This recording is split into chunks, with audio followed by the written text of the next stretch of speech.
প্রশ্ন করতে যা। এই যে দেখুন আমরা নাজিমের ফিরে চলে এসেছি। এখানে আমরা দেখতে পাচ্ছি পেঁয়াজগুলি তুলে ফেলেছে। তো আসসালামু আলাইকুম। এই যে আমাদের নাজিম ভাই এখানে এই ভিয়ের মালিক আছে, আমাদের কাছে উপস্থিত আছে। তো আসসালামু আলাইকুম ভাই। ওয়ালাইকুম সালাম ভাই, কি অবস্থা? আলহামদুলিল্লাহ ভাই। আপনাদের ভিমে তো দেখতে পাচ্ছি মাশাআল্লাহ ভালোই হয়েছে। আপনারা দেখছি মাঝে মাঝে এই যে ফুলকাগুলি আপনারা ফেলে দিতে হয়েছেন, এগুলি কেন? বাজারে এগুলো নিতে চাই না, এগুলো পণ্যের কোনো দামই নাই, ওই জন্য কী করবো। এখান থেকে যদি নিয়ে যাই তার পেট খরচ হইবি। বর্তমান আমি এখন এই ফুলকাগুলো না ভাঙলে পেঁয়াজ বাড়বে না। ফুলকাগুলো ওই শোলাতে ভেঙে আমি রেখে দিছি।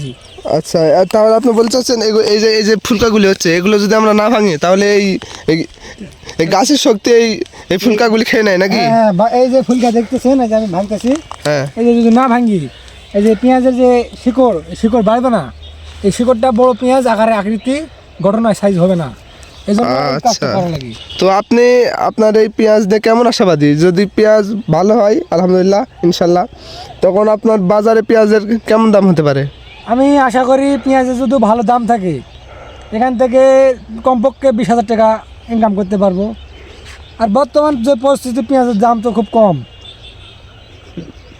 পেঁয়াজের বাজার যদি আমি সরকারের কাছে অনুরোধ চাইছি যে ফসলের দাম, এই যে কৃষকেরা যে ধান আবাদ চাষাবাদ করছে, সারের এত দাম, এত পেঁয়াজের আবাদ এত দাম, এগুলো পণ্যের দাম বেশি, কিন্তু আমরা যখন এগুলো হাটে নিয়ে যাই এগুলো পণ্যের দাম কম পাই। হ্যাঁ, অনেক অনেক ধন্যবাদ আপনার কাছে। এই যে দেখুন আপনার এই জমির শতক কত? এটা হলো 3 কাঠা মাটি। এই যে দেখুন এখান থেকে শুরু, ওই যে ওখান পর্যন্ত 3 কাঠা মাটির ভিতরে আমাদের নাজিম ভাই পেঁয়াজ লাগিয়েছেন। তো আমরা নাজিম ভাইয়ের এই যে ভিউ আসছিলাম, আমরা পরিদর্শন করলাম এবং নাজিম ভাইয়ের কাছ থেকে অনেক কিছু জানতে পারলাম এই ভিউ বিষয়ে। তো নাজিম ভাইও আশাবাদী, সামনে এই পেঁয়াজ যদি ভালো হয় তাহলে কিছুটা ভালো দাম হবে। এবং সরকারের কাছেও নাজিম ভাই একটি অনুরোধ বা আবদার জানিয়েছেন যেন পেঁয়াজের বাজার বা ফসল আবাদের বাজার ভালো হয়। দেখুন আমাদের এখনকার বর্তমানে আমাদের কৃষকেরা না খেয়ে পেতে মরে ভাই। কৃষকের কোনো মনে হয় ফসল মনে হয় এই নিজেরা ইয়া করে, আর কোনো পেট খরচ বা কোনো খরচই লাগে না। হ্যাঁ, অথচ ওরা মাথার ঘাম পায়ে ফেলে ভাই, অনেক কষ্ট করে ফেলে। কারণ আমি তো গ্রামে থাকি, আমি জানি। আমাদের অনেক ভাইয়েরা আছে, আমার অনেক ফসল মামারা, বড় ভাইয়েরা, চাচারা অনেকে আছে এগুলো কাজ করে। এবং এই ভাই এই সরষে তোলার পর, তো এই সরষে তোলার পর কী লাগানো হবে? ধান না? হ্যাঁ, এই সরষে তোলার পর ধান চাষ হবে। তো এই সরষে দেওয়ার পরে আপনাদের অনেক অনেক অনেক অনেক খরচ হয়, শুধু ধান লাগালে হয় না। হ্যাঁ, সার লাগে, পেট খরচ লাগে, তারপর ওই আর কি জানি লাগে ভাই, আমি তো কাজ করি না, আমি জানি না।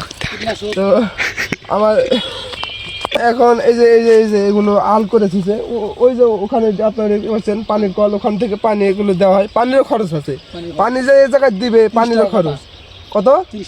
30 টাকা কাটা। এই জায়গায় 100 টাকা লাগে এখান থেকে।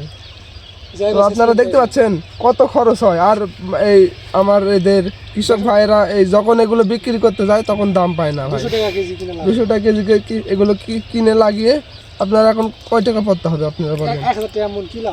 হ্যাঁ, 200 টাকা বিক্রি করে এখানে আপনাদের পরিচর্যা করতে হয়। তারপর হচ্ছে আপনাদের হ্যাঁ নিড়ানি দিতে হয়, পানির খরচ, পেট খরচ, তারপর আপনার রোগবালাই কীটনাশক দিতে হয়, আর তারপর অনেক কিছু সার মার দিতে হয়। এগুলো দিতে আপনার মনে করেন এই 900-800 টাকা খরচই হয়ে যায়। এখন সে যদি 1000 টাকা মন পায় তাহলে তার লাভ কত থাকে আপনারা বলেন? আসলে হ্যাঁ, তো আমরা সব কৃষক ভাইদের কাছ থেকে দাবি জানাই, আপনারা সরকারের কাছে, সরকার যেন এগুলো ভালোভাবে দেখে পরিচালনা করে এবং ন্যায্য যা দাম হবে সেই দাম অনুসারে পরিচালনা করবে। আপনাদের সবাইকে ধন্যবাদ। আসসালামু আলাইকুম।